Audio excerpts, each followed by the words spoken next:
stream. Thank you, Hayley. We have Julia. I can't see her. Where is she? You're there, right? Good. Got more people on this week.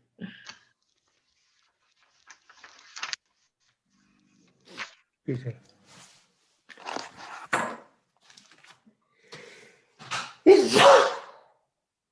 Bless you. Bless you. Oh, excuse me. I meant to mute that.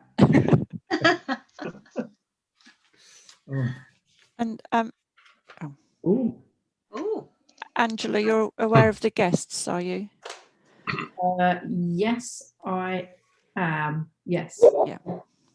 I think we've 2 of the 3 here. I think Joanna, is that right? We've not got Becky.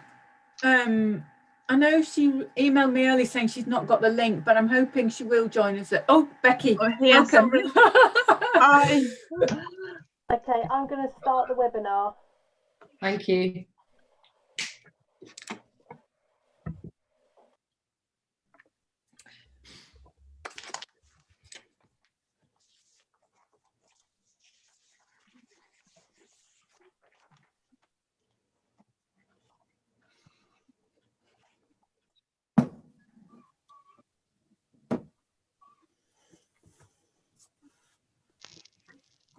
Hello, good evening, and welcome to the members of the Community Stakeholder Forum, and welcome to the wider viewing audience at home.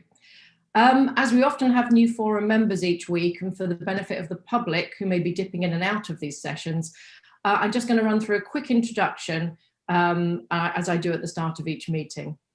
So this forum is part of an innovative approach adopted by Uttlesford District Council to engage the whole community in conversations about shaping the future of the district through its local plan. At the heart of this approach is an open public consultation taking place over several months rather than the usual weeks. The plan itself has been broken down into smaller topics which can be more easily debated and commented upon. Every couple of weeks, this forum meets for a presentation on a particular topic. The forum is made up of people who represent different interest areas across the region, and those people will introduce themselves as we go along. It cannot represent every interest area or every group of residents. The forum debate that follows each presentation is designed to stimulate the public consultation that follows each meeting. And it's important to note that the public consultation is the most important element of this process. It is really vital that all stakeholders contribute to the debate. Please use your network of contacts to share the forum presentations and to encourage participation and comment, and especially to involve members of the community who may not otherwise make their voices heard. If you go to the UDC website and search the new local plan, you'll find various buttons that allow you to submit your views under each topic. And that applies to forum members as well. Please do remember to submit your views after each presentation. At the end of this consultation period, Uttlesford District Council will consider all the representations received during the consultation and consider them when drafting the local plan. So to be clear, this group is independent of the council. It is not a decision-making body, and its members' views will not override those contributed by the wider community throughout the public consultation. Participants have been asked to make contributions from the perspective of their special interest area, rather than to advance any personal or professional agenda, such as in relation to their place of residence or the interests of a specific organisation. Now, turning to this evening's meeting, which this evening is about leisure, culture and healthy lifestyles. We're going to hear a short presentation, and then we'll move to initial discussion. I will ask forum members who would like to comment on this particular topic, and it's absolutely fine if you don't wish to comment. If this isn't your particular area or you have nothing additional to add, please feel free to not comment. So I'll ask people to raise their hands. For the people watching at home, the chat function is disabled, but please do feel free to use the question and answer section. We will be putting 2 or 3 of the public questions to the speakers at the end of the forum discussion. But we obviously will not have time to answer all of them, and we sometimes get huge numbers of questions. So the way this works is that we ask people to upvote questions. So when you go on to the question and answer section, if you see your question there already, please don't put it on again, just upvote it, because then it's more likely to get asked. Okay, so now I'd very much like to welcome Julia Thrift, who is going to give us a presentation on leisure, culture and healthy lifestyles. Thank you, Julia. Thank you very much, Angela, and thank you all very much for inviting me to be here today. My name's Julia Thrift and I work at the TCPA, the Town and Country Planning Association, where I'm Director of Healthier Placemaking. Next slide, please. The TCPA, the Town and Country Planning Association, is a charity, so we're completely independent and we work to help people create healthy, sustainable and resilient places that are fair for everyone. And we do that in all sorts of different ways. We've run more than 50 workshops with councils and communities and public health teams and planners in different parts of the country, bringing people together to think about how their new local plan could help create a healthier place. So I'm really pleased to be joining you here today. I'm sorry it's not in person, it would be lovely to meet you, but it's the next best thing. So over the last few years, the TCPA has been doing a lot of work around planning healthier places with partners such as Public Health England and NHS England, and we publish a lot of guides which are on our website and free to download. Next slide, please. So I thought we should start by thinking about what is health before we start talking about it. And the most commonly accepted definition is the World Health Organization's definition. And what they say is that health is a state of complete physical, mental and social well-being, and not merely the absence of disease or infirmity. So what that says is that health is not just about not being ill. It's much more about flourishing and doing well. It's a much more positive thing than just the absence of illness. And I thought it'd be worth keeping that in mind as we think about how your new local plan could help support the health and well-being of your community. Next slide, please. So what keeps people healthy? In this country, because we have such a wonderful NHS, when we think about health, we often think about the NHS, but in effect, the NHS is really good at fixing us after something's gone wrong, but it's not actually what keeps us healthy. And all the research and learning shows that the things that keep people healthy are the places and the communities in which they live. So if you look at that circle diagram, in the middle you've got the things that you can't change, like you can't change how old you are, you can't change your genetic makeup, and those affect your health. But the other things in the other circles are things that can be changed, and they have a huge effect on your health. So your lifestyle is affected by where you live. Whether you choose to go for a walk in the park depends on whether there's a park nearby, and if there isn't one, you won't. So your choices are shaped by the place you live, and so are your opportunities. Whether or not you have a job is shaped by the local economy, and having a job it's really helpful for people's health. The built environment, the homes we live in, are really important for our health, as is the natural environment. And I think all of this has become much more apparent over the last year, when we've all suffered from the effects of the coronavirus pandemic, but people's experiences have been vastly different depending on where they live. And if you've been living in a home that's safe and secure and has enough space for you and maybe has a garden, your experience would be very different from somebody living in an overcrowded home that's perhaps falling apart and they're worried about being evicted. So the places we live in, the homes, the neighbourhoods, the communities, influence to a very great degree whether or not we're healthy. And planning and the way that planning shapes the environment therefore has a very important role to play in helping to create places where it's easier for people to be healthy. Next slide, please. So before the pandemic, there was an epidemic of avoidable illness. So the British Medical Journal estimated in 2018 that half of all doctor appointments could have been avoided because the illnesses that people were going to the doctors with are things that could have been avoided.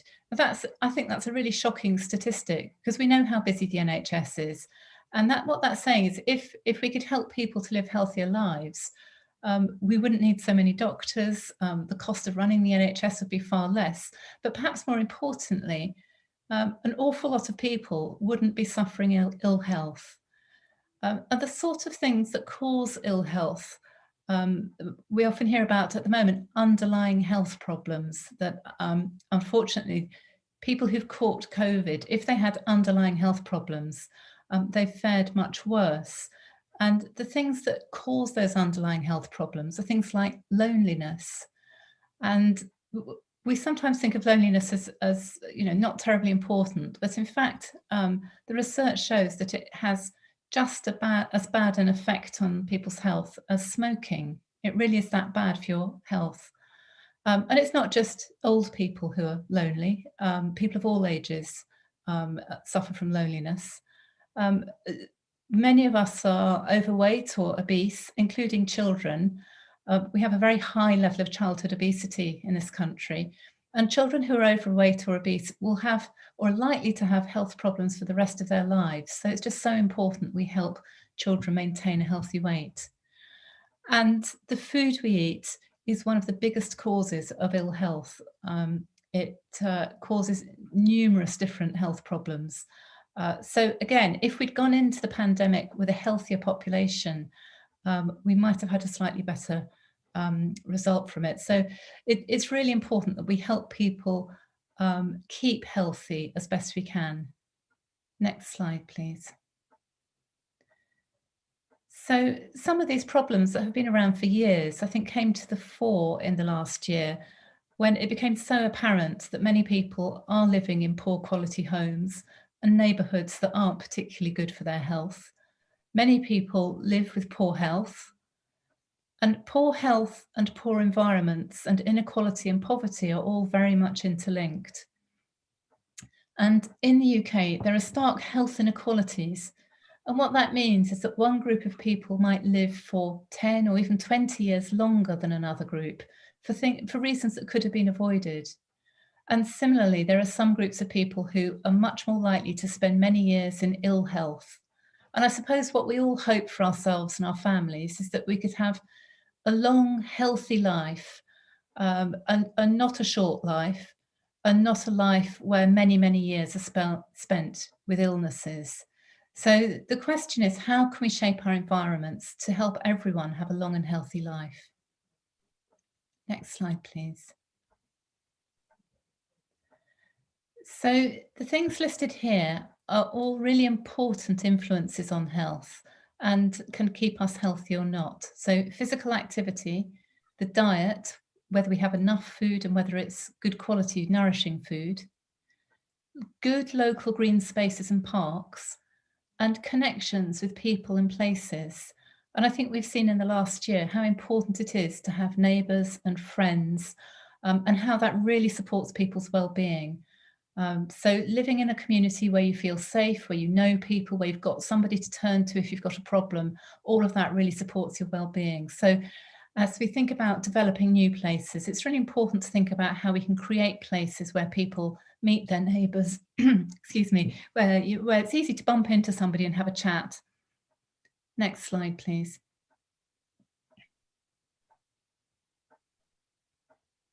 So just thinking about physical activity, it's been described as being so important that if it was a drug, it would be called a miracle cure. Keeping active helps in so many different ways, from reducing depression to warding off cancer, different sorts of cancers, to helping to prevent bone fractures.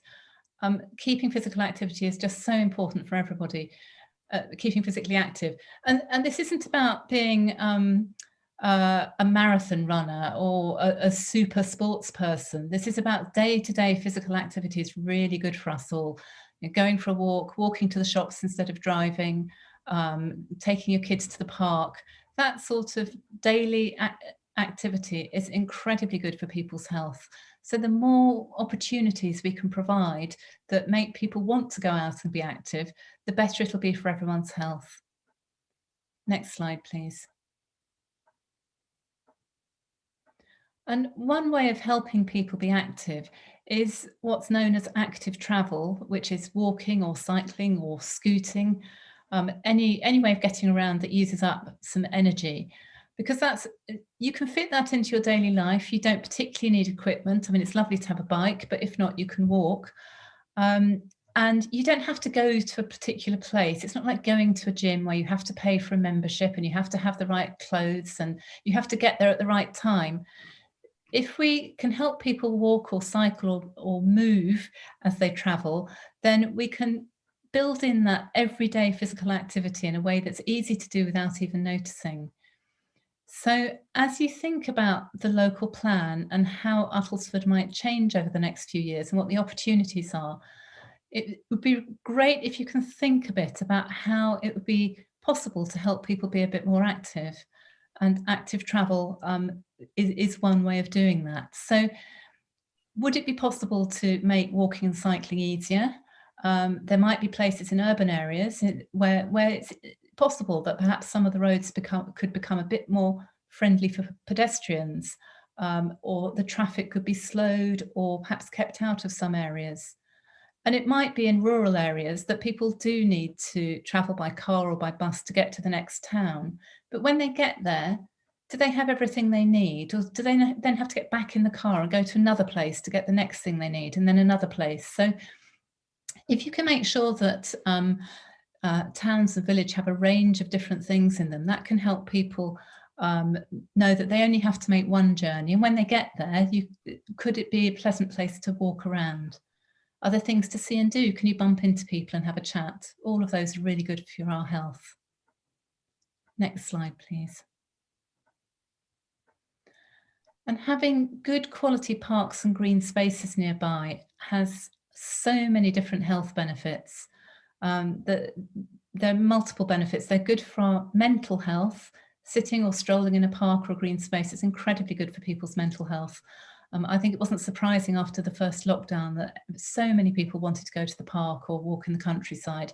It's incredibly good for us, and I think we all appreciate that. It's great, obviously, for kids to run around. Trees also provide other health benefits. In town centres, having trees can help keep the temperature down, which, as we're getting hotter and hotter summers, is really important. So it can save on air conditioning if you have lots of trees. They provide shade and they release water, which helps cool things down. They're also very good for reducing flooding. So having local accessible green spaces is really important. And in towns, that could be a local park. But in the countryside, are there public footpaths that people feel confident about using? Are they in a good state? Do they go somewhere nice? Is there any way you can help people feel that going for a walk in the green space would be a good thing to do? Because all of that will help people's health. Next slide, please. I mentioned that another big influence on people's health is diet, the food that we all eat. And in some urban areas, there are lots and lots and lots of hot food takeaways and very few opportunities to buy affordable, fresh fruit and vegetables. And it's no wonder that people end up, particularly if they're busy, if you're working long hours, grabbing something from a takeaway rather than going to a lot of trouble to find fresh fruit, fresh vegetables if they're not easily available. It's also really a good idea to provide places where people could grow a few veg if they wanted to. Might not be an allotment. Traditional allotments are enormous and take a lot of work, but smaller spaces around and about can be really good, can be a great way for communities to get together to grow things together. And also it's really good for kids to see where fruit and vegetables come from, that it's not just in a plastic bag from the supermarket, that they're normal things that are just part of everyday life. So thinking about how as Uttlesford and the many villages and towns that you have might change over the next 10, 20, 30 years, can you think about creating places where healthy food is easily available? Next slide, please. And then finally, if we're thinking about helping the least healthy people be a bit more healthy, it's important that we think about the needs of people who aren't super fit and healthy. It's great to provide bicycle lanes, that's fantastic.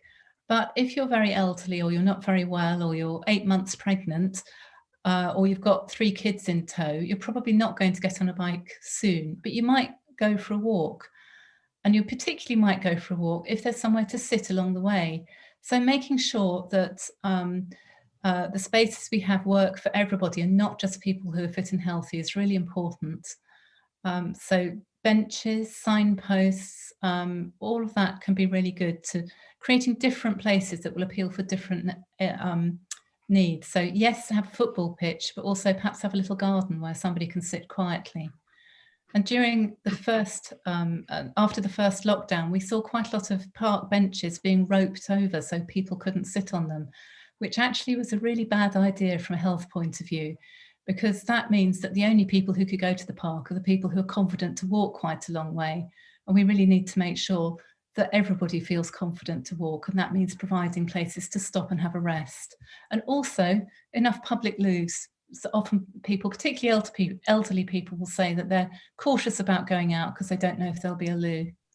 So all of these things can help make going out and getting a little bit of exercise a fun, interesting, nice thing to do and not off-putting. Next slide, please. And I mentioned the importance of knowing your neighbours, of feeling part of a community and how that really supports well-being. And that happens when we meet people, when we bump into people, when we get to know our neighbours. And for that to happen, we need to have spaces for things to happen. We need to have spaces where there can be markets or events.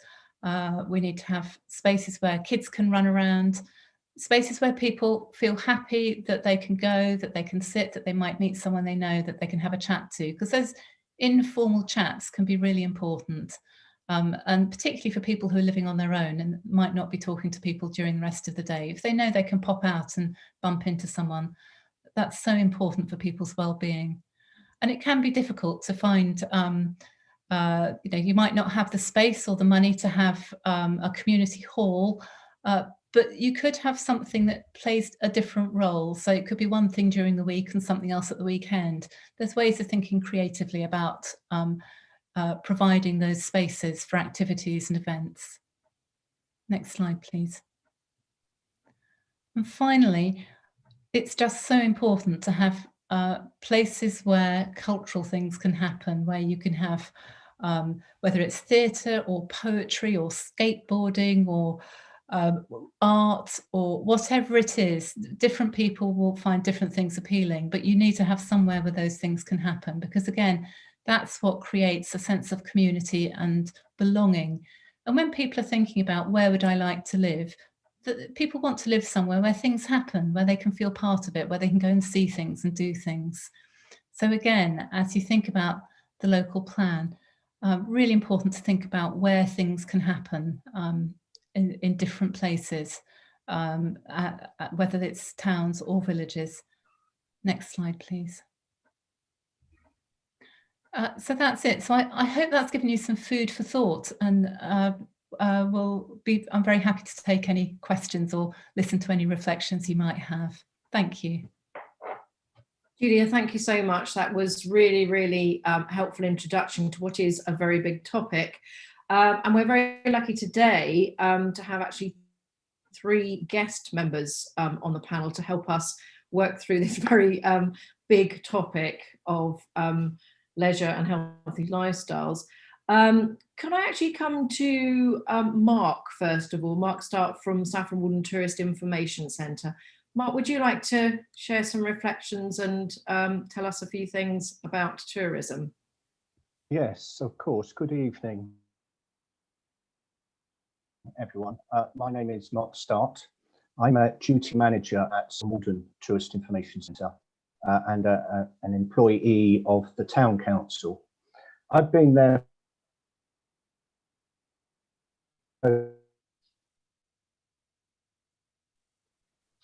Mark, we're having a few some things problems. that Mark, work. sorry to stop you. We're having a few problems with your internet connection. You're cutting out. Oh, Right, shall I go to one of the other members and then we'll come back to you and hope that Yeah. the connection is a bit better, if that's all right. yes, okay.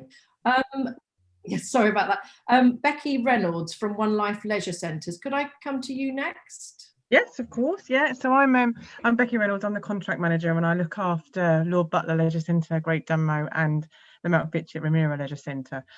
On behalf, the Uttlesford District Council facilities that we run on behalf of the Uttlesford District Council.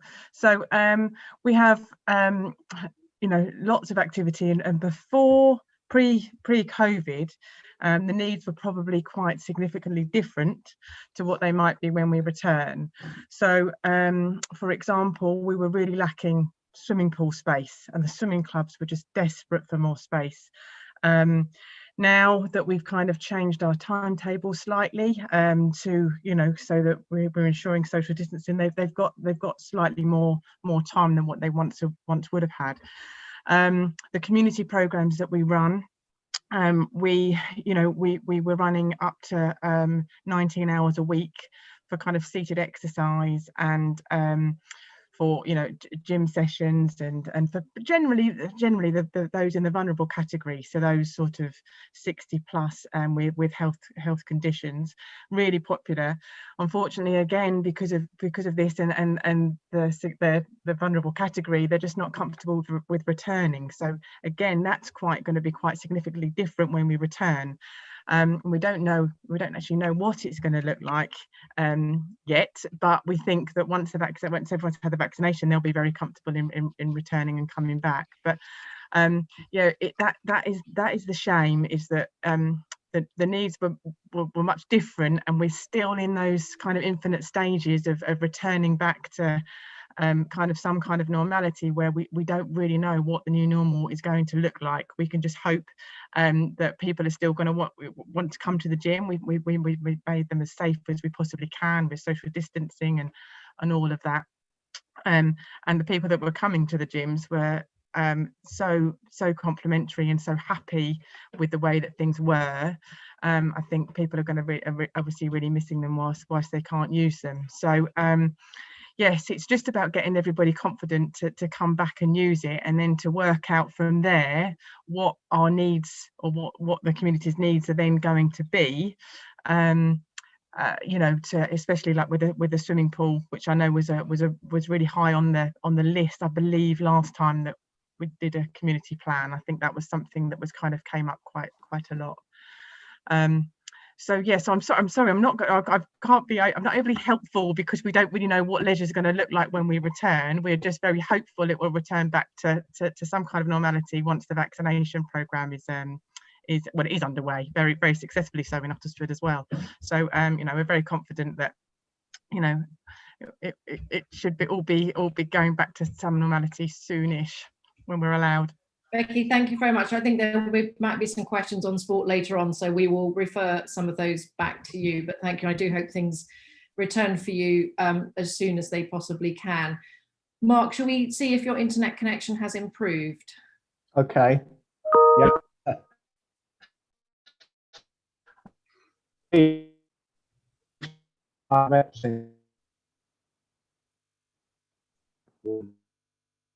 Mark, I'm sorry. For 20 years. I'm gonna go to Thomas. No. I'm gonna come back to you again. Sorry, so sorry about that. Thomas Hardy from Saffron Hall. Could I ask you to go next, and we'll try Mark again after that? Yes, thanks. I'm Thomas, Learning and Participation Director at Saffron Hall. So of course I'm speaking from my experience there in Uttlesford, but also thought I'd bring in a few points more generally and from several decades now of working in the arts. But like many arts organisations, Saffron Hall, as well as the public programme of concerts and talks, delivers a wide range of schools and community work, and sometimes that can be less visible perhaps. So for example, in normal times we fill the hall with primary school children several times a year for performances and participatory events, working with pretty much every school in Uttlesford and some from further afield. And another example is actually at this precise moment online, we have a project Come Together taking place, and that has been designed to combat or to address feelings of isolation and loneliness that people may be feeling during this lockdown in particular.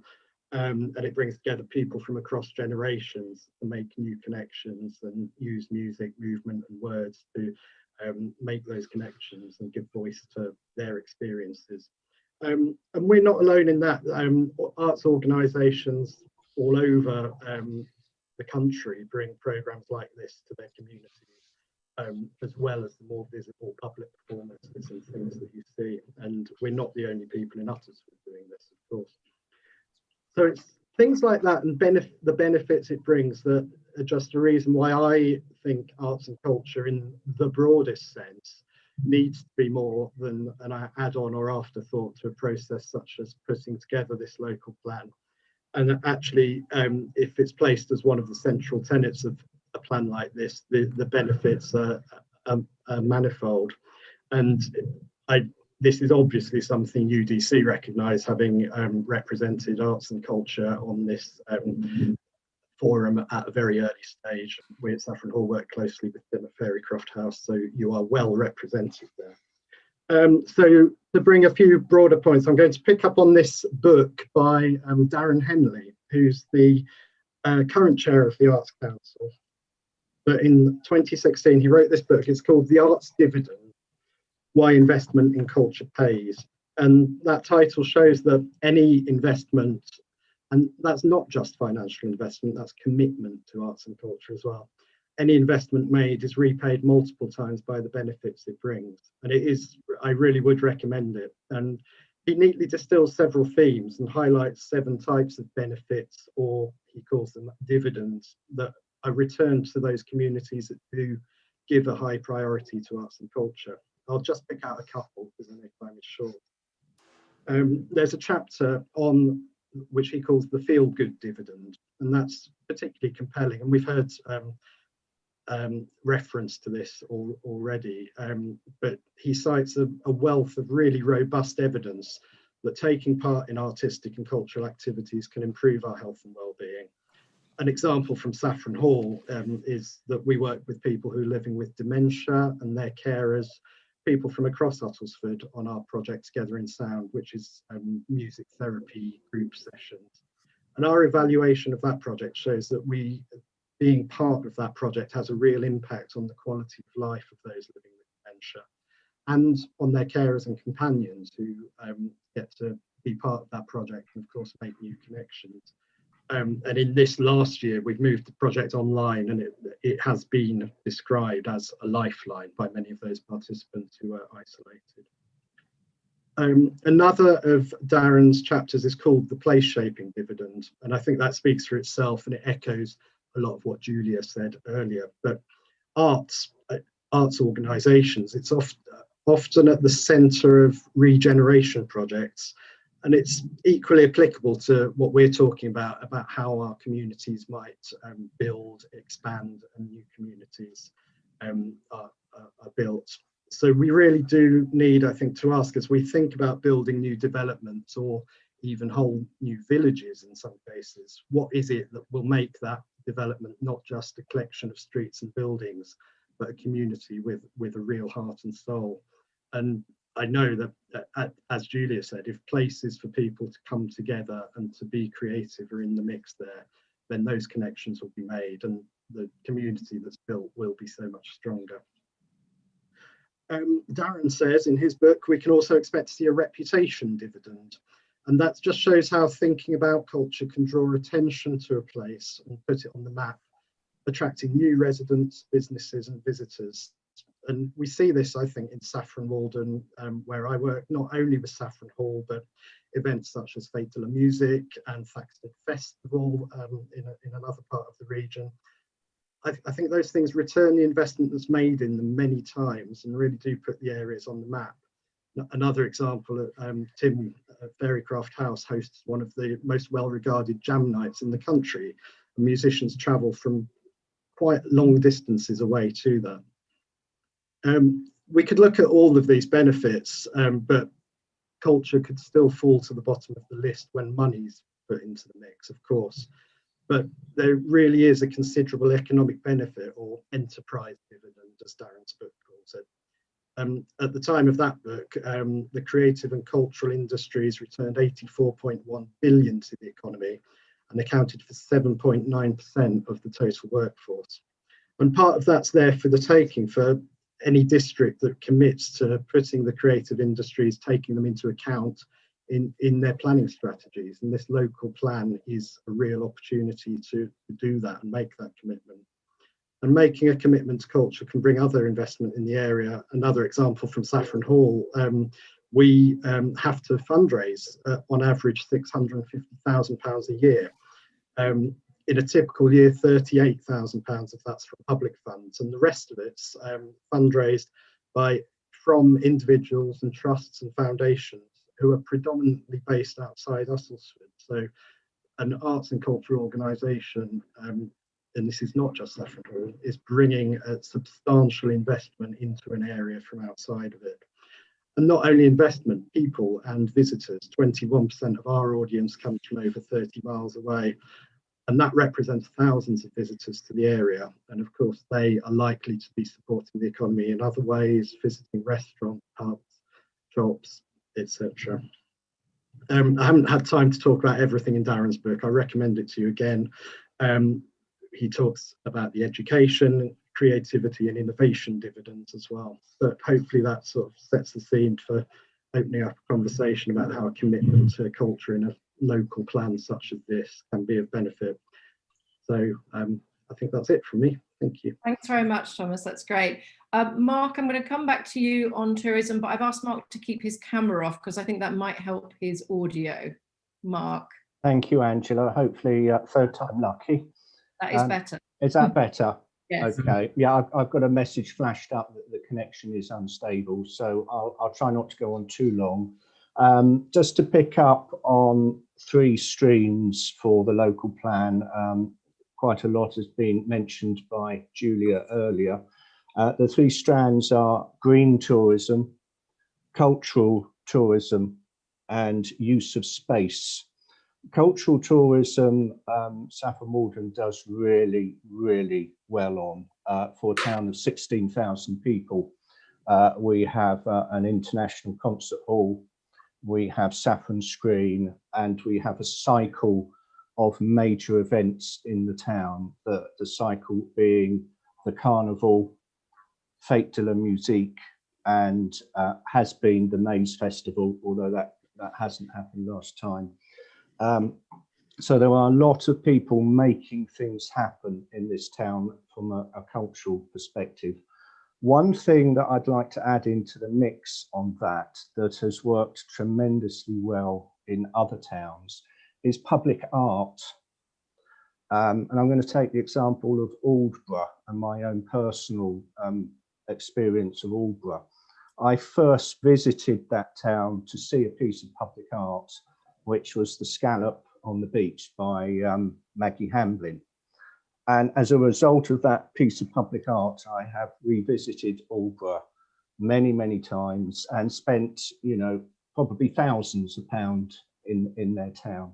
And I think the opportunity to have public art as part of this plan from a tourist perspective is important, but also for the health and well-being of the residents. Public art is tremendous, it's great publicity, and if it's done well, it's a great asset to the town. So I'd like to throw that into the mix. We're doing our little bit on public art at the tourist office in that we have permission to paint the 4 large bollards in the market square. So at the moment, they are rather black, rusty, unpleasant looking objects. So that's an example of just small things that could be done to enhance the environment for residents, but also as a talking point for visitors. One of the 4 bollards has been painted by a local artist called Sonia Villiers, painted very kindly free of charge. And sitting in the tourist office every day, we see people taking selfies, particularly young children, with the bollard. So it's simple things like that can make a big difference. And I think public art is something that we should explore. So that's cultural tourism. Green tourism, I think there's quite a lot of work needs to be done. Green tourism for me is mainly enabling people to get here without using the car. We need more cycle lanes. I think we are deficient in cycle paths in this area in Uttlesford. Certainly if you compare us to somewhere like South Cambridgeshire, there is a marked difference between what we have and what South Cambridgeshire have. So there's work to be done there. I know UDC are working on that, and it would be nice to link up Saffron Walden with the cycleway into Cambridge. It is there up until about Ickleton, and then it stops, and you have to go back on the road. So there's opportunity to improve cycleways tremendously, and also to link it up with public transport. So for visitors on a Sunday, it is difficult to get here without using your car. There are no buses linking Audley End Railway Station to the town on a Sunday. So there's work to be done in linking public transport to enable more visitors when we're in a time of post-COVID to visit without using their car. The third issue I'd like to talk about is the use of space, which Julia mentioned at the end of her talk. I'm particularly talking about places like market squares, and can we use that space in a better way?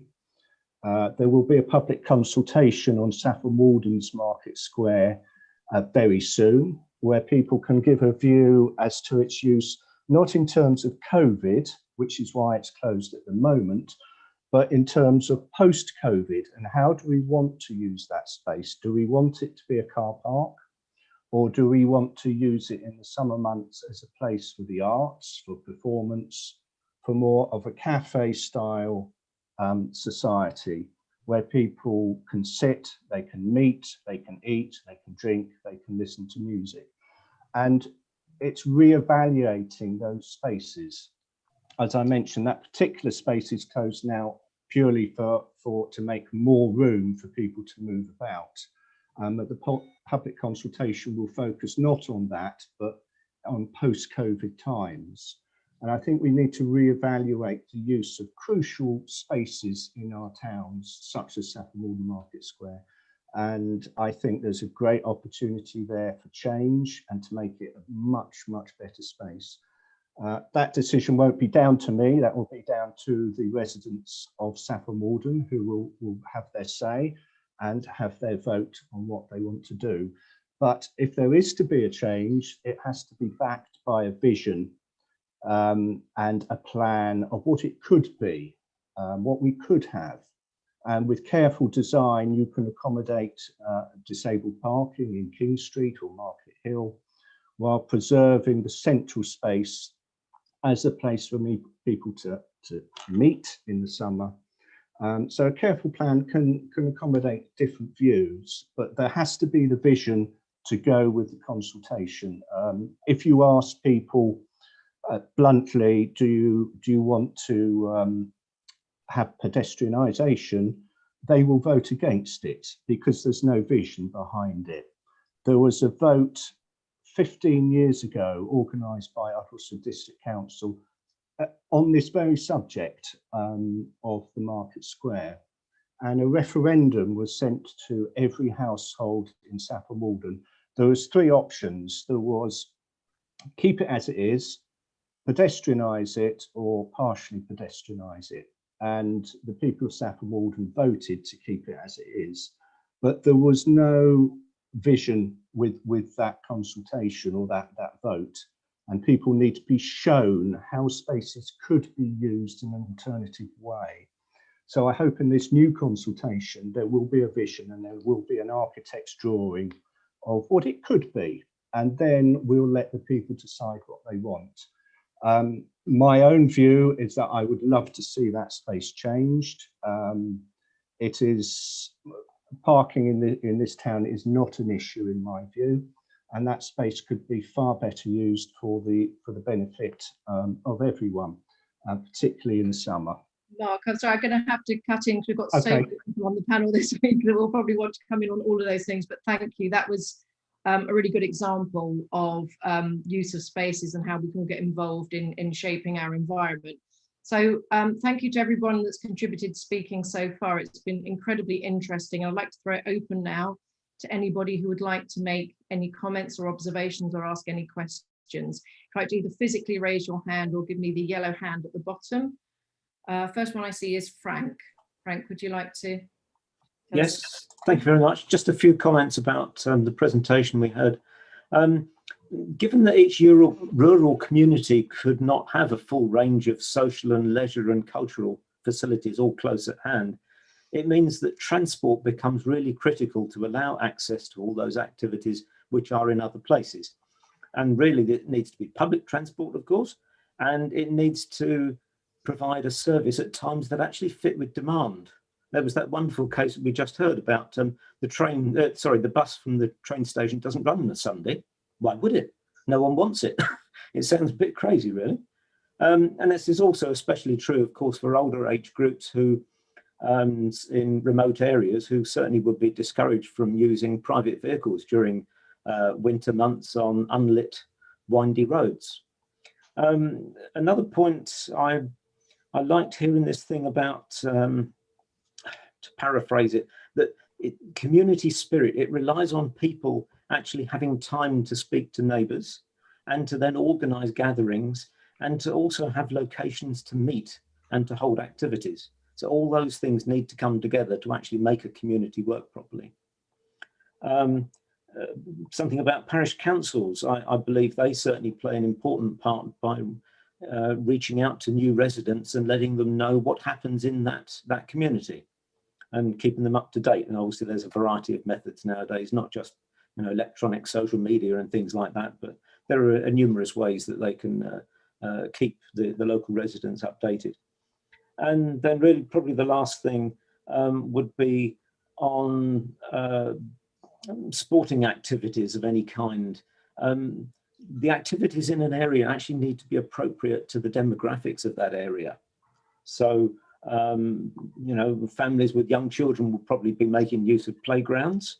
Many adults probably want gym facilities and things like that, or team sports. The older generation might want social contact and the lighter exercise that you get from golf or bowls club. So we need that range of things. There is, of course, teenagers, mustn't forget them. If they live in rural and small communities, they're probably going to get their entertainment, their sport from their school. That's where there will be the bulk, the critical mass to provide the right kind of activities that they probably favour. I shall stop there. Thank you. Thanks, Frank. Thank you very much. Anybody else like to make any comments? Mark, can I come to you next? If everyone could keep it sort of to 2 or 3 minutes, that would be very helpful. Thank you, Mark. Okay, thank you. Mark Davis from Chair of the Health and Wellbeing Board.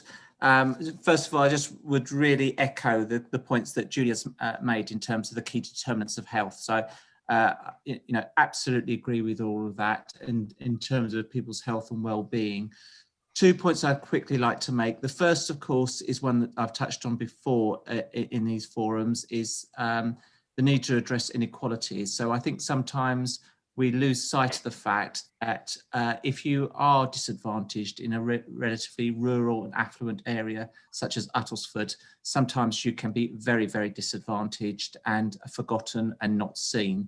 And so as we think about how we design and develop things, communications, transportations, and generally connectivity is really important to supporting good community and healthy communities. The other thing that I would want to make is the importance of creating attractive spaces, open spaces. So from my point of view, I think we need less signage, less tarmac, less concrete. We need to be smarter in the use of our design, creating open spaces. multi-purpose functions and facilities. And when we talk about multi-purpose facilities, a really good example at the moment, and my thanks to Becky and colleagues at the Leisure Centre, I'm heavily involved at the moment in the rollout of the COVID vaccination programme, and our ability to be able to use the Leisure Centre is an absolute massive bonus to how we can rapidly deliver that to the benefit of the local population. But it doesn't always have to be new facilities. So when we think about culture, I would like to see in the plan ways that we could start to think creatively through good design of how we can repurpose some of our existing buildings and help preserve them. So a good example in this area would be village churches, etc., who are, often struggling and not always the most attractive and welcoming places, but through good design could actually serve a lot of community benefits, whether they be facilities for places for carrying out culture, audiences, and even things like libraries and shops and other functions that could be well designed into local communities. So the built environment for me is really important, and obviously it should always reinforce making it easier for people to do the right things, exercise, get out into the open air, socialise, connect with people, and enjoy nature and culture. Thank you very much, Mark. Thanks. All good points. Edward, I think you have your hand raised. Yes, thank you very much. Well, Mark has just taken a little bit of my fire because, yes, I think flexible spaces are at the heart of this. Clearly, I mean, what has been described in the presentations was something a long, long way from when I did my O-level geography, I was taught were dormitory towns, and we learned all about dormitory towns. And clearly, what we're aiming for is something much more effective, where there is access to communal facilities in every village and every community, ideally on foot or by bicycle.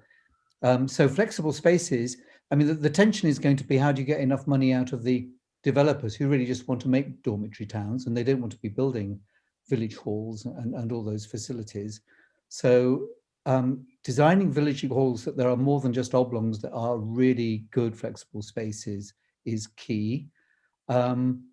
And community pubs, I'm involved in the Railway Arms in Saffron Walden, and turning that into a community pub where it's going to be so much more than a pub or a restaurant.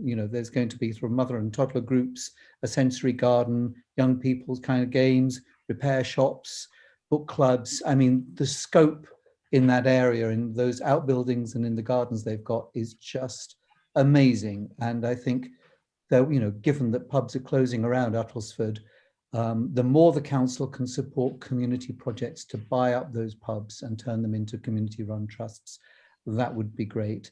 And also echoing what Mark said about churches. I mean, we've got beautiful, beautiful churches, and people seem to be very attached to the pews, even if the pews are actually, 500 years younger than the church building itself. If you take the pews out, you can create wonderful, flexible space that could be, used all 7 days of the week, not just one day of the week. And I think there is a scope for that. And finally, in terms of the green open spaces, with my environmental hat on particularly, I think opportunities have been lost constantly when developers are making playing fields or large open spaces. That ground can be used for ground source heat pumps. So before you just stick the turf on and say, there's a playing field for you, you've got a double use there. In terms of, I'll come on to the biodiversity, is going to be another day, so I'll talk about soil another time, but get some ground source heat pumps into your green spaces that can feed all the houses, immediately around with clean, sustainable, cheap energy. Don't miss a trick. Get that put into your requirements for developers. Thank you. Thank you. I know you've touched on a few points that Julia feels quite strongly about, so I'm just going to give her the opportunity now to just either agree with you or make some additional points. Okay. Yeah. Thank you, Angela. I've been really inspired by everything I've heard. I think you've got a lot of really interesting, creative, imaginative, and also very practical ideas. So you know, fantastic.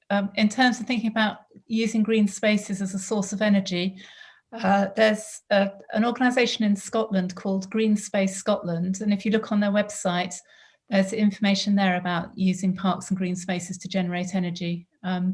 So that, you know, there's huge potential here. You know, I loved what I was hearing about, perhaps, you know, using churches that are a little bit underused for other things as well. So, you know, it sounds as though you've got really fantastic ideas, and I just wish you every success with trying to get as many of them as possible into practice in your new local plan. And do have a look at the TCPA's website. We've got lots of free guides and resources that you can download, which I hope you'll find useful. Thanks very much, Samantha. I'm going to come to you in a second. I just wonder if John had a comment about the use of churches.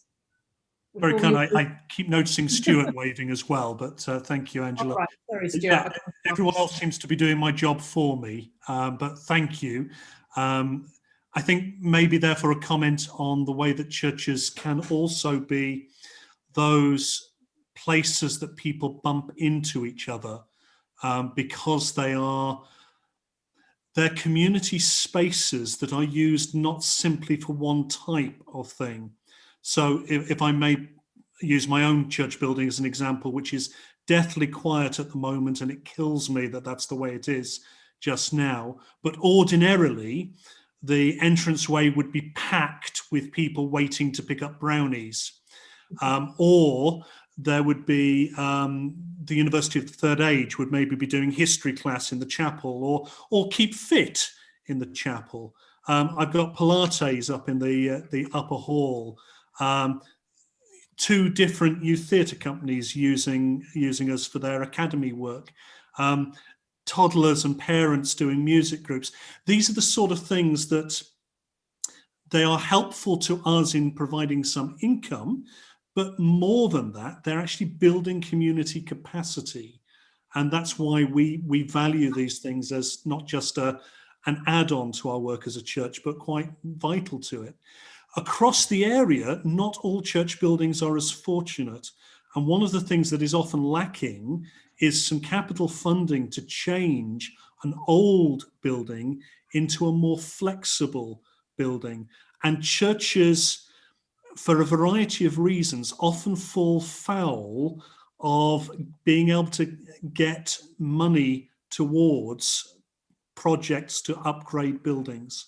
We find we are not classed as a community building in many of those grant awards, or many of those grant award making bodies. And so that could be something we could challenge and change, and see some of these church buildings repurposed. I realize I've only talked about churches. There are other faith groups in our area too. And for instance, I love again, in the good old days of a year ago, I love on a Friday lunchtime seeing our local Muslim community gathering for midday prayers on Friday, just down the street from here. You know, there are other faith groups across the area. How do we assist them in getting their first building in an area, or their first access to premises? Thank you. Thanks very much, John. That's really helpful. Samantha, I'm going to come to you, and then Stuart after Samantha. Thank you. Yes, thank you. I think it would be lovely if we could help people by having leisure, culture and healthy lifestyles in order to avoid ill health. I liked what Julia said, the acknowledgement of inequality being linked to poor health and poor environments. The Marmot Health Review in 2010 and 2020 also focused on this factor and recognised that life expectancy in Britain generally, I think, has plateaued now, and in some places and with some communities is actually falling. And it's due to this very thing that we don't have enough emphasis on resolving the health inequalities.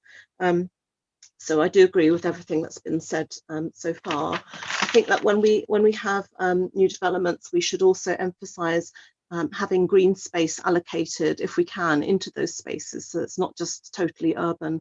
So for instance, in our village, that could be something. We don't have the infrastructure being added in when we have developments being built. Also, there's an important question of affordability for leisure activities and all the activities that we need. So for the sports centre, for instance, I wonder, I'm not really sure, I haven't looked into it, whether it's truly affordable for those who are poor or not working even. And there was a lot of those people around at the moment, having gone through the COVID crisis, and it's still ongoing and people losing their jobs.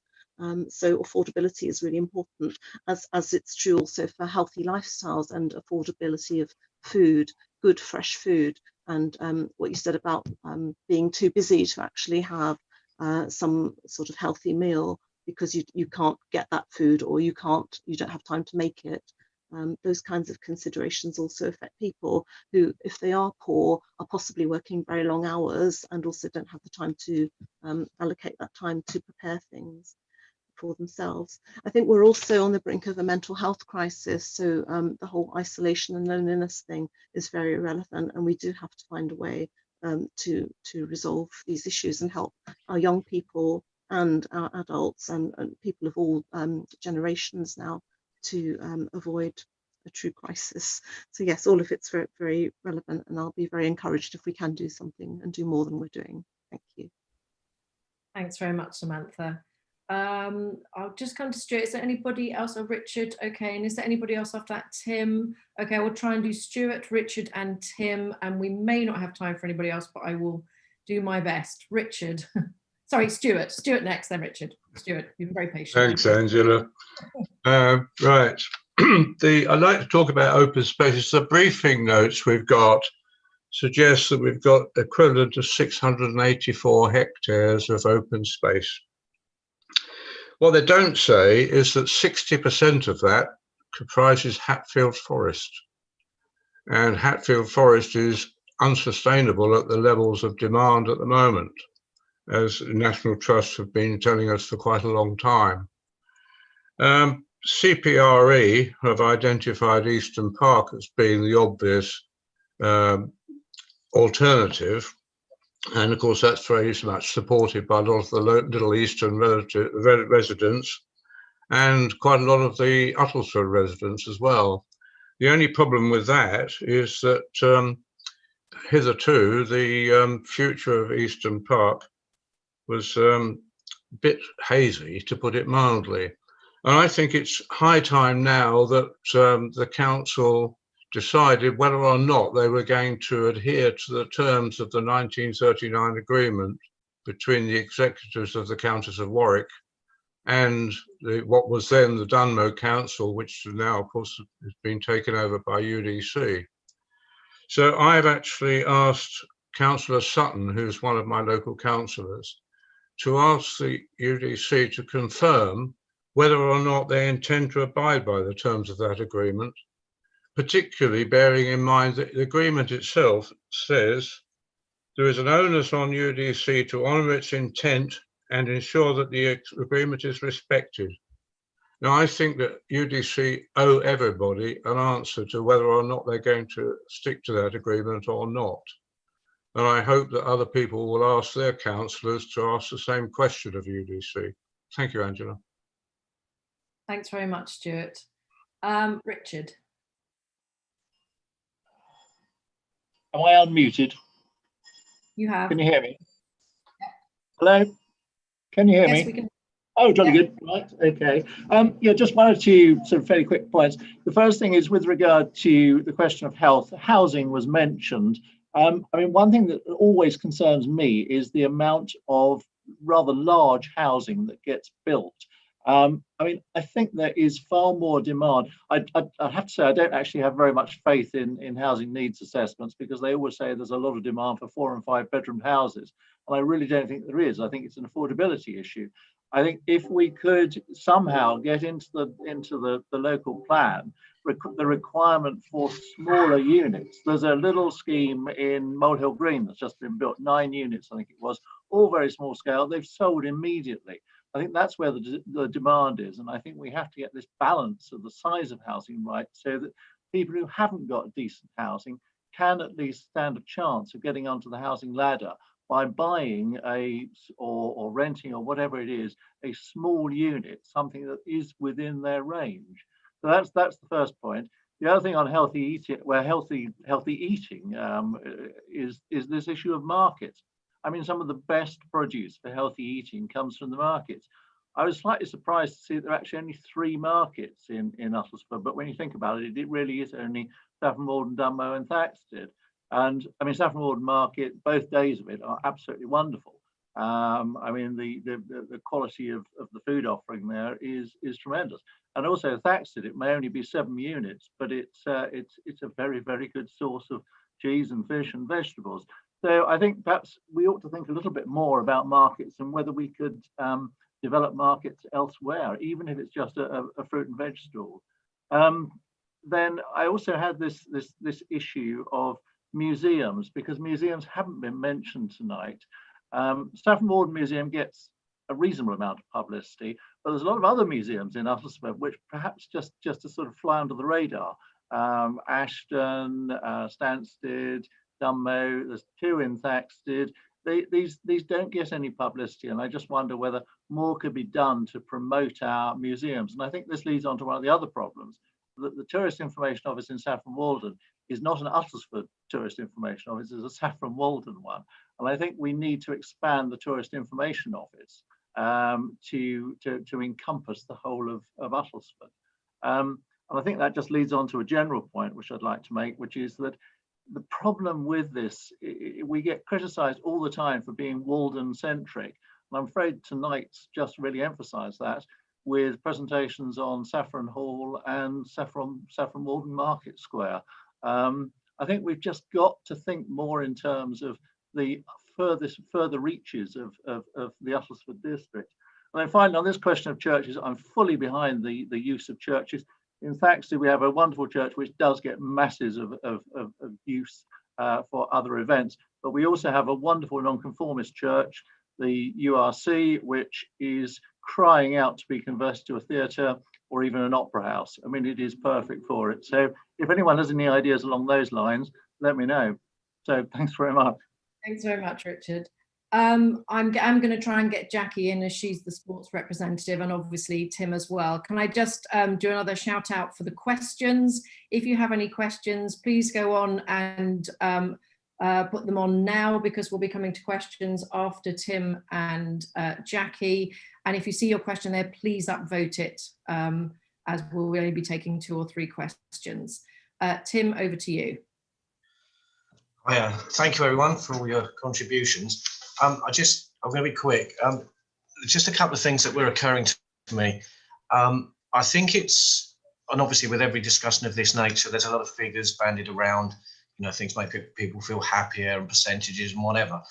But one of the things that has brought all this home to me particularly is I've obviously see it every day, pre-COVID obviously, at Ferrycroft House and in other areas where all these figures that we've spoken about and what the arts, obviously, which is what I'm talking about, particularly do for people, I see it in operation every day.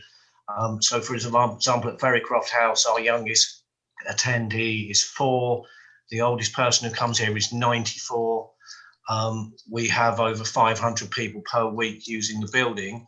When we first set up Ferrycroft House, I lost track of the amount of people who thought that I was insane for even thinking of actually trying to set up something of this nature and this scale.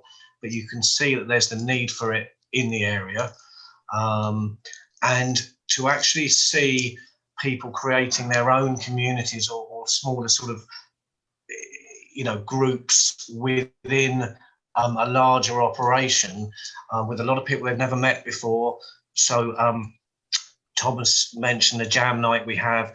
There's now sort of subgroups on Facebook for people. People have been forming bands over the lockdown. They'd never met the people before. That's all come from the arts community and people having the chance to meet each other, etc. And then one of the things when I was just looking at a little bit of research, which I thought was very interesting, is some of the different cities of culture that we've had over the years. When they do their feedback and they're sort of asking the community what they felt, the positive impact that culture, arts, etc. have had on these places is unbelievable. Hall. And I'm just going to quote something from the experience of Hull, which was the City of Culture in 2017. It talks about, you know, how the economy was boosted by 300 million, etc. But they said by the end of the year, 3/4 of residents said they were proud to live in that city.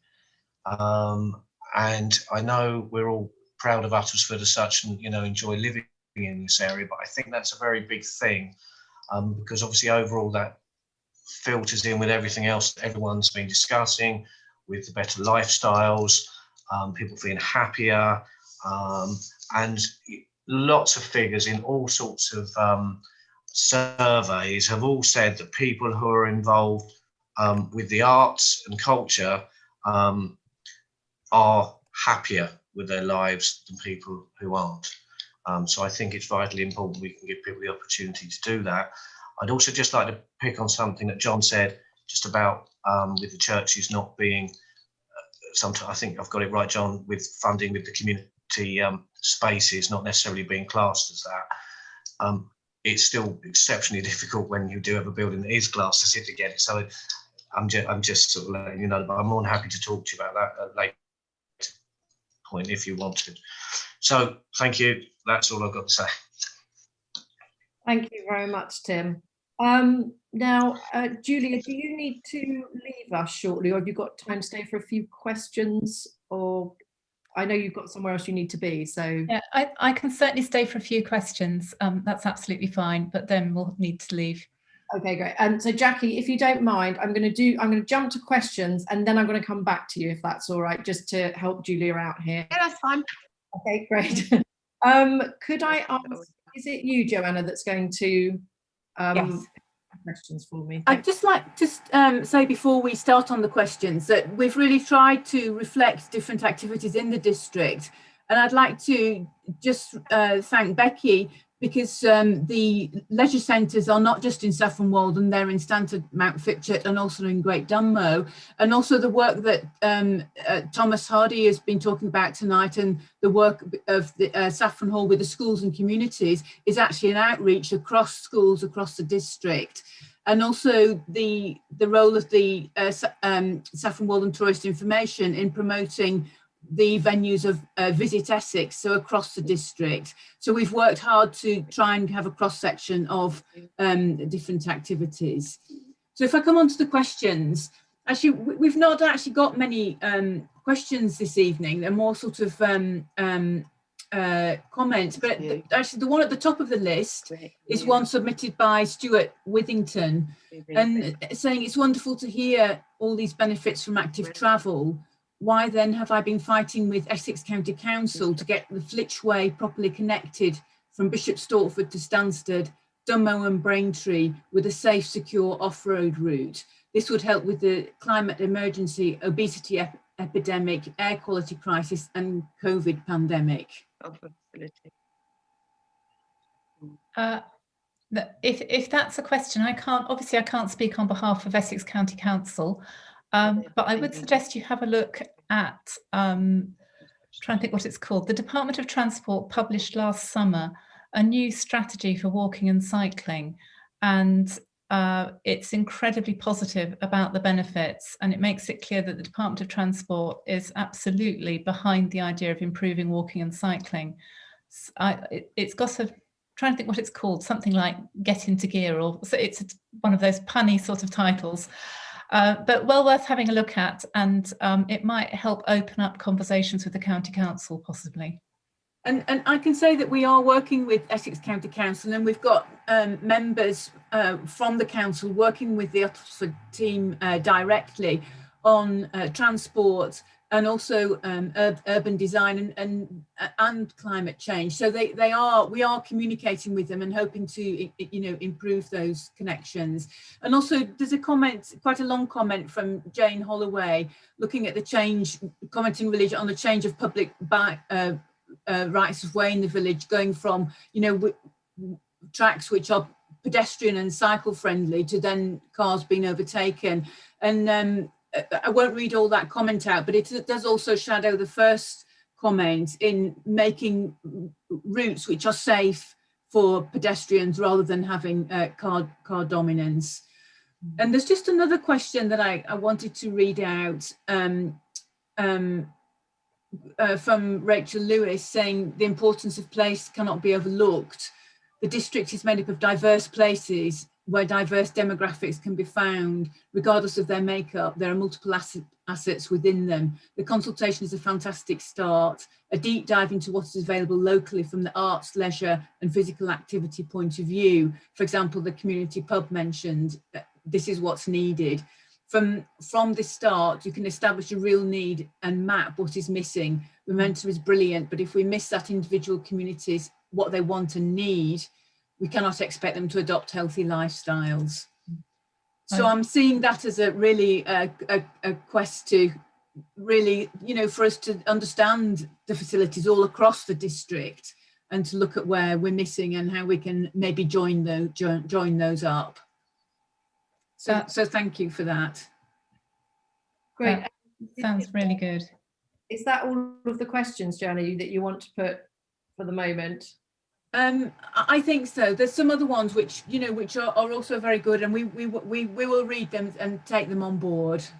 I think actually there's one thing that I'd like to say. There's another one from Jane Holloway saying that, and it's this balance between having facilities or living in a very small rural village. And we learned from Where You Live and also some of the other themes that there's a balance between actually people like to live in the small villages where actually they're accepting that there's maybe not a lot of facilities because they like the quiet, they like the ruralness, to maybe a place where there is more facilities, but perhaps then there is a need for more development. So there's a balance there in that. So that's I think that's something that we'd like people to respond to in the online consultation. Great. Any last thoughts, Julia, before we say goodbye to you? No, only to thank you very much for inviting me to join your meeting. I think the discussion has been really interesting and incredibly positive and ambitious as well, which it should be. So I'd just like to wish you all the best with your new local plan. It sounds as though you've got lots and lots of really good ideas, and you know, it's hard work, I know, but it should be well worth it. And I must come and visit and see what happens over the next few years. I look forward to it. Thank you very much. Thank you so much for your time this evening and for your input and your presentation. Thank you so much. Thank you. Before we leave this topic, I do just want to come back to Jackie, because I'm sorry I had to cut you a bit short there, Jackie, and you are the sports representative. So please have your moment now. Oh, my moment isn't very big. All I just want to say is that I have a major concern with the increasing number of people moving into Uttlesford and with all the huge housing developments. As we've heard tonight, education for being active needs to be established at a really early age. However, I'm not sure if everyone is aware that there are such limited sporting facilities in Uttlesford. And I can't really, after being here for the last 25 years, I don't see that there are major developments that have taken place. And all I know that when I'm working with schools and when I'm talking to parents and I'm talking to families, that we want lots of sporting activities to happen because we want to have a healthy lifestyle. But if you look at the community that we've got lots of clubs going on and we've got huge waiting lists. And so therefore, these young children who want to be active don't get the opportunity. A typical example is the Saffron Walden Hockey Club has got a list of 100 people. The Triathlon Club has got a list of about 80 children. That's just in Saffron Walden alone. And so therefore, I think that Uttlesford District Council really need to be very supportive in creating what we've talked about tonight, where we have got these buildings which need renovating, and we have got existing structures that we can be very, very creative in our thoughts, that we can offer that for some sporting future facilities, because we haven't had major play areas developed in the last 10 years that I know of in Uttlesford, but we've got an increased population. That's all I want to say. Yeah, really important. And all I would say is that in some ways, this is a much more straightforward topic than some of the other very difficult topics that we've discussed, which involve various trade-offs. This is a pure we want situation. please get onto the UDC website and tell them what you want in your town or your village.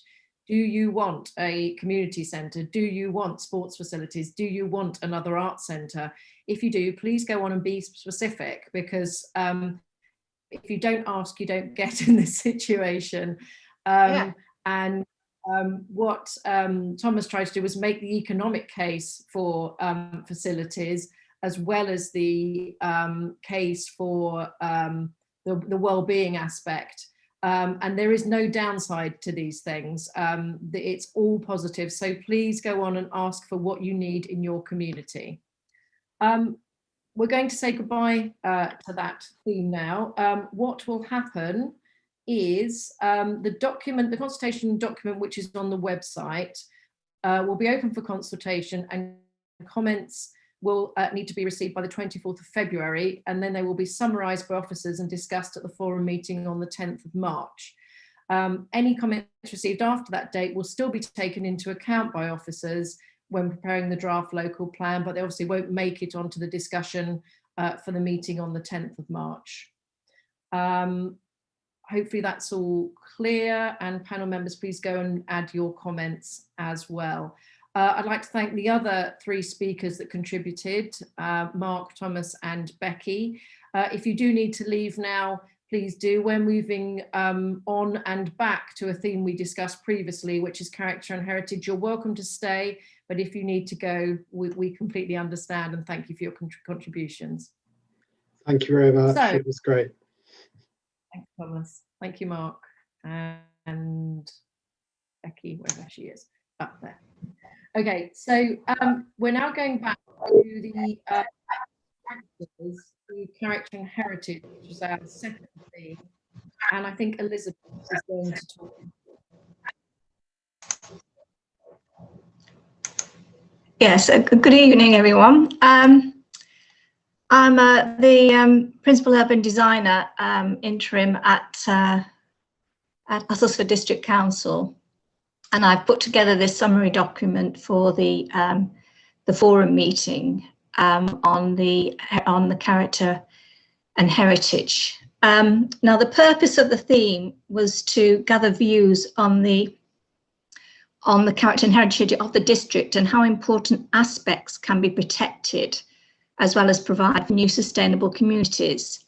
The respondents were asked to consider issues such as car dominance, density, protection of heritage assets, materials, style and standardisation. There were 27 respondents to the theme, and the key points that came out of the responses were mitigation measures can reduce the impact of development on landscape and heritage. It was generally felt there should be no coalescence between existing settlements. Development should be spread across the district, provided it could support services and facilities and not put a strain on them. Developments located close to good public transport and truly sustainable locations, that is, good services planned alongside developments should be where they should be located, next to transport nodes. One of the aspects that the issues that had to considering with the character and heritage was how do you deal with the conflicting requirements for the car?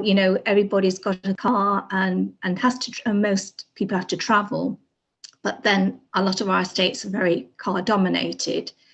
Some people suggested that parked vehicles could be accommodated below buildings, but it's generally felt that the only way to reduce the reliance on the car was through additional infrastructure, such as good public transport, good cycling, and a good cycling network and public footpaths. Density was also another issue. There was support for high density in sustainable locations, provided it was not out of keeping with the local vernacular. So obviously in town centres, provided you didn't have sort of very high buildings next to some of our historic buildings, but I think generally it was felt that the high density would be appropriate, particularly if it was sort of a sustainable new new development, perhaps located near train stations or say good public transport. Heritage, the views of existing towns was a bit of a concern for some people. They felt that edge of town developments have been spoiling some of the settings of our towns. And development it's all right to have new development provided it is appropriately integrated next to heritage assets. Some respondent felt actually it could be quite beneficial to have new developments near heritage assets because it could help manage the asset and engage future residents in an interest in our buildings, historic buildings. Materials, generally support for using traditional materials and contemporary materials. Most respondents felt that they should be environmentally friendly materials to reduce carbon emissions. Standardization, there was generally a feeling that generic developments were eroding the character. Sorry to interrupt. I'm having a little bit of trouble with your connection. Would you turn your camera off, because I'm finding that actually helps the audio a little bit. Yeah, okay. Just a minute. Can you do that? Yeah, I've done that. Okay. I think that will help. Sorry, carry on. Right. Standardization, as I said, generic developments eroding character, but actually some standardization was supported, particularly so if you had standardization for like space standards or then it would be supported, or good building standards. Style, there was support for a variety of styles, contemporary and traditional. I think it was all would depend on context. So those were the summation really of most of the comments that were submitted. I just invite the forum now to offer their views on whether they agree or disagree with some of those views, and whether we should prioritise any particular ideas or suggestions. Okay, does anyone have any further comments on character and heritage that they'd like to make now they've heard the public feedback? Frank, I'm not surprised to see your hand go up, so I shall start with you. Thank you very much, Chair. Yes, from a heritage perspective, there was some interesting stuff here. My thoughts then, that any development around heritage assets needs to actually respect the asset and its setting. And this means using appropriate materials, style and density, and if necessary, screening to protect one from the other. Assets of great historical or cultural importance need a larger buffer from development and even greater care about the choice of materials and design. But I do believe it should be possible to integrate old and new in a way that, as was said, allows enjoyment and appreciation of both. And the idea of respect for heritage asset, it applies in whether you're regenerating a town centre as much as it does to a rural village. Another point around this, the impact of landscape of historic settlements is also very important. And a good illustration here is two recent sites in Newport where appeals were dismissed for that very reason on landscape issues. Sadly, Thaxted, I believe, proves the point where dense new estates have been allowed to spoil the views of the historic centre. So if more housing is really necessary in the district, and I'm not totally sure we actually have a figure in mind yet, because the government, I think, is changing its mind occasionally on what the correct number is. But yes, if more housing is really necessary, I think it's better to place it away from existing settlements and in a discreet and well-screened area, and then provide all those essential facilities within that new community.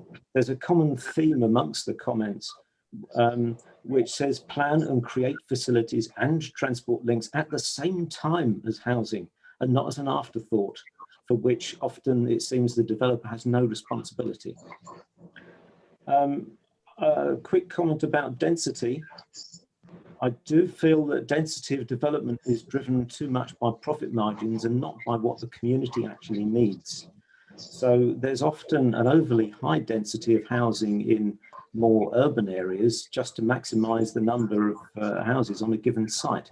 But in contrast, rural sites typically have just a very few large houses, each on a large plot, rather than the starter homes that the young families need to be able to stay in their community. I think this is quite clear from one of UDC's policies. It may be the MPPF, I'm not sure, but one of the UDC policies that only requires affordable housing on sites which have more than a certain number of houses or acreage. And what I know happens is that some developers do divide an area into smaller parcels, so each of them falls below the threshold of needing to provide the affordable housing. Very last point, there was a mention about standardization, and I would say we're talking about minimum standards. Set a minimum standard, but expect people to exceed it. That would be nice. The end. Thank you. Good indeed. Thank you, Frank. Edward? Just a quick note in terms of the density about, I think we discussed intergenerational kind of density, that young people who need something kind of small, compact and affordable could perhaps occupy a similar kind of spatial density kind of thing as older people who are downsizing. And so that notion of mixing generations, rather than the notion of housing design at the moment, which is... The feedback, Edward, did you see it? I didn't see that on the feedback. I browsed through and I couldn't see that. Yeah, so it might be something that you need. Right. You've either to hop on and just feedback, and I will do that. you don't. Yes, please make it on here, but also do go and make it on the UDC site, or it won't get into the process properly. Richard. Sorry, were you finished, Edward? Sorry. Right. Well, great. Sorry. Yeah, just with regard to the points that seems to have been made by most people in their consultation responses, which is that there has to be recognition of the fact that Uttlesford is a rural district with a lot of small individual communities, and that has to be preserved. And I think that was the biggest message that was coming out of that consultation. Thankfully, the government has amended its flawed algorithm for the housing requirement, and it looks as though the housing requirement is going to be substantially reduced, which is a good thing. But one thing that does concern me is, I mean, these houses have got to go somewhere, but one thing that concerns me is that there isn't enough recognition given to the setting of heritage assets. And setting is not just adjacent development. Setting can be a mile away. If you look at a lot of, I mean, well, Thaxted is the obvious example. If you look at the windmill and the church of Thaxted, they can be seen for miles around. And things that destroy those views, and it's already been mentioned, Frank has mentioned it, the completely inappropriate development that has spoilt some of those distant views. And I think this is just a plea to people formulating the local plan to think about views, to think about the longer distance setting of these heritage assets, and then at the local level, the sort of the close-up setting. Can we please start to think a bit more about Article 4 directions, because we have conservation areas which provide a lot of protection for our historic settlements. But then you get an unlisted building where you get permitted development rights, and it totally ruins the whole effect. So can we please, I know we've been talking about this with Uttlesford planners for a very long time, and nothing happens. So we do need Article 4 directions. So can I please just put in a plea for that to be considered again? Yeah, and again, Richard, if you didn't see it properly represented on the feedback, do feel free to go and make your point again on the website. Oh yeah, I always Stuart. Right. Stuart. Yes. So you're muted at the moment, Stuart. All right, that's better. Thank you. Just two quick points. Firstly, I totally agree that large communities should, if possible, be put on to brownfield sites. And of course, the obvious one we've got right in the middle of the constituency is Carver Barracks. But but any other developments where possible, brownfield sites, I would totally agree with. The secondly, and it's only a little suggestion, is that talking about trying to put housing near good communications, motorways, railways, things like that. There is a gap between Aldley End Station and Great Chesterford Station, which everybody's probably noticed. There's no station at Littlebury. But there could be a new railway station, new housing at Littlebury, which would put it right on top of the communication link. But it's only a thought. Thank you. Thanks very much, Stuart. I hope you got all of that, Elizabeth. Are you happy with that feedback? Yes, I am. Okay, good. Sorry, Samantha, I've just noticed you put your hand up. So if you have a few brief comments, I can sneak them in. Okay, brilliant, thank you. Yes, so social inclusion and mixed communities, I agreed with the comments by Frank and others that we do need social housing included in all new developments, and we don't have enough social housing in Newport. There was a mention in the comments as well that developers should contribute to the cost of infrastructure. So, and where I live, that doesn't really happen, I don't think. In theory, they pay a contribution to the SIL payment. I'm not sure that it reaches our communities or that it's even enough, because we certainly don't have the infrastructure to support the development that we have seen. So there were a number of villages mentioned in the feedback as well, and I'd like to add Newport to that, just because I know that we've added a lot of housing there.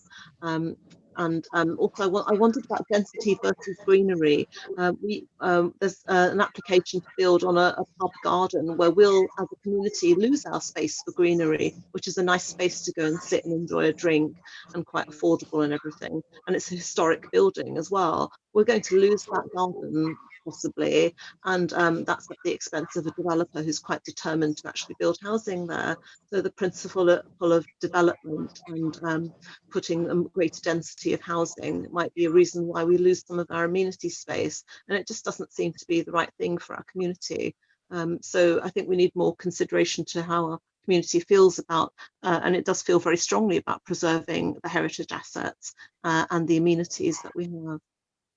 Thank you. Thanks very much, Samantha. Thank you very much, everybody, for consuming all of that feedback and then coming back to us again.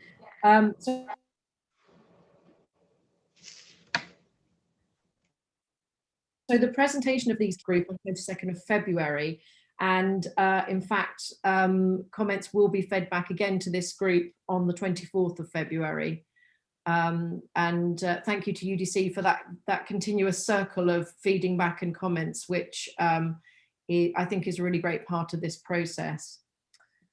If everybody is happy, I am going to move on to the upcoming theme of biodiversity, which will be on the 10th of February.